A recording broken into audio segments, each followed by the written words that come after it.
Grégoire Deteuve, bonjour. Bonjour. On vient de voir dans le reportage, vous êtes donc chargé de mission pour la Fondation Raoul Follereau. Vous venez donc de Madagascar. La maladie touche aujourd'hui 220 000 personnes dans le monde. Quels sont les pays les plus touchés ? Alors, il y a dans le monde 17 pays où il y a plus de 1000 nouveaux cas par an. Parmi ces pays, il y a des très grands pays comme l'Inde, le Brésil, l'Indonésie. En Afrique, qui est la zone où Follereau intervient, la Côte d'Ivoire et Madagascar sont des pays très touchés. Donc proportionnellement, en fait, c'est Madagascar qui est le plus atteint. Alors, voilà, Madagascar, c'est un pays de 22 millions d'habitants. On a 1600 nouveaux cas tous les ans. C'est vraiment une maladie d'actualité et c'est un pays très touché par la lèpre. Alors, expliquez-nous pourquoi en 2015, donc cette maladie qui remonte au Moyen-Âge ou même avant, est toujours présente. Comment se fait-il qu'on ne l'a pas éradiquée? Alors, on a des très bons médicaments depuis 30 ans qui marchent de façon formidable. C'est un mélange de plusieurs antibiotiques. On appelle ça la PCT, la polychimiothérapie. C'est absolument formidable. Un malade dépisté va être mis en traitement le jour même et le lendemain, il est plus contagieux. Donc, ces médicaments stoppent la contagion. Le problème, c'est que l'incubation de la lèpre est très très longue et un malade va respirer des bacilles de la lèpre, des microbes, et ne déclarera sa maladie et aura les premiers signes cliniques que 5, 6, 7 ans plus tard.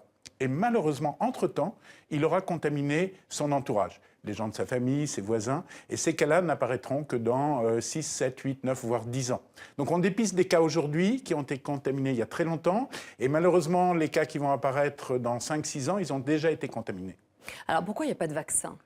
Alors voilà, tout à fait. Il nous manque un vaccin ou il nous manque un test de dépistage précoce. Il nous manque un outil. Il y a des gros efforts qui sont faits avec les moyens qu'on a de la Fondation Follereau, d'autres associations et fondations à travers le monde. On essaie de se mettre ensemble et de développer... Oui, parce qu'il y a une spécificité par rapport au travail contre la lèpre. Il y a une grande coordination internationale. Tout à fait. Il y a un gros effort de travailler ensemble pour lutter contre la maladie. Il y a un gros effort de coordination. Il y a une fédération qui est à l'ombre et qui fait que tout le monde travaille la main dans la main. Et là, par exemple, sur le vaccin, la Fondation Follereau va donner cette année 35 000 € sur un projet de recherche américain avec une équipe qui est à Seattle. Dans le passé, Pasteur a lancé des essais vaccinaux. Pour le moment, on n'a pas encore de succès côté vaccin et on n'a pas non plus de succès côté test de dépistage précoce qui changerait les choses sur le terrain. Alors aujourd'hui, sur le terrain, on est obligé d'attendre que les nouveaux cas se présentent et qu'ils arrivent dans les postes de santé. Oui, il faut que les gens se présentent d'eux-mêmes. Alors, est-ce que ça touche des populations urbaines ou essentiellement les populations qui vivent en zone reculée? Alors aujourd'hui, dans les grandes villes, la lèpre a beaucoup reculé parce que les gens ont accès assez facilement à la santé. Ils peuvent aller au dispensaire, voir un médecin ou un infirmier. Dans les zones plus reculées, et Madagascar est un pays que je connais bien, il y a des gens qui vont être à 60, 70 km, voire plus du centre de santé. Quelquefois, le poste de santé est à 30, 40 km à vol d'oiseau, mais quand il faut passer les gués, contourner les rivières, ça peut être plus de 100 km à pied.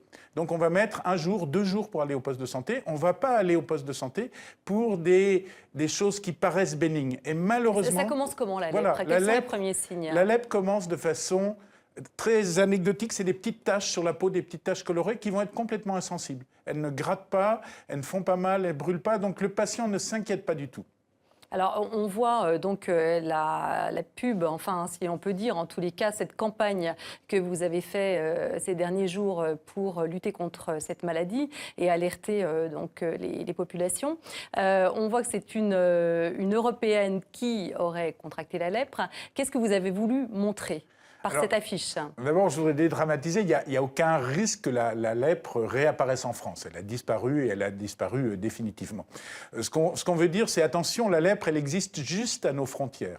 On est habitué à aller passer des vacances sous les tropiques et quand il fait froid, on aime bien aller chercher le soleil. À quelques heures d'avion de Paris et de France, eh bien, la lèpre est présente et de façon importante. Et on dit, on a besoin de l'aide des donateurs. La Fondation Follereau ne fonctionne qu'avec l'aide des donateurs.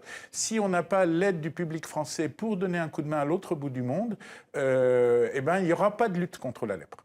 Et est-ce que s'il y avait des cas de lèpre en France, on serait un peu plus sensible, un peu plus intéressé par cette cause? C'est la question que pose l'affiche. Alors, c'est une maladie qui est très stigmatisante. Vous me disiez, en fait, on a la lèpre et on est lépreux. C'est-à-dire qu'on est banni de la communauté. Tout à fait. Hein. C'est une phrase de Follereau qui disait le malade, il a 2 maladies. Il a la lèpre, on en a parlé, hein, c'est une maladie qu'on va pouvoir guérir. Il est lépreux, c'est beaucoup plus compliqué. C'est la société qui, autour de vous rejette. Hein. Le malade qu'on a vu dans le reportage, ils disent les gens vous saluent comme ça, mais on vient plus vous serrer la main. Même lorsque l'on est guéri, finalement. Alors, je vous disais, le lendemain du dépistage, on n'est plus contagieux. Donc, on peut tout à fait aller serrer la main d'un lépreux, on peut le prendre dans ses bras. Il n'y a pas de risque de contamination à ce moment-là. Mais dans toutes les cultures du monde, ça s'est passé en Europe, on avait des léproseries à l'écart des villes. À Madagascar, il y a des léproseries, d'anciennes léproseries qui sont situées à 5-6 km à l'écart des villes. On avait l'habitude de parquer les lépreux.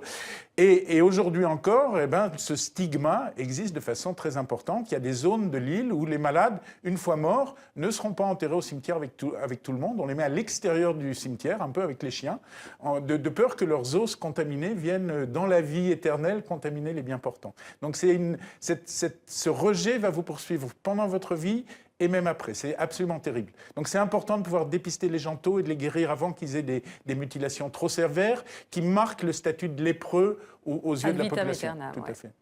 Merci beaucoup Grégoire Deteuff pour cet éclairage. Merci.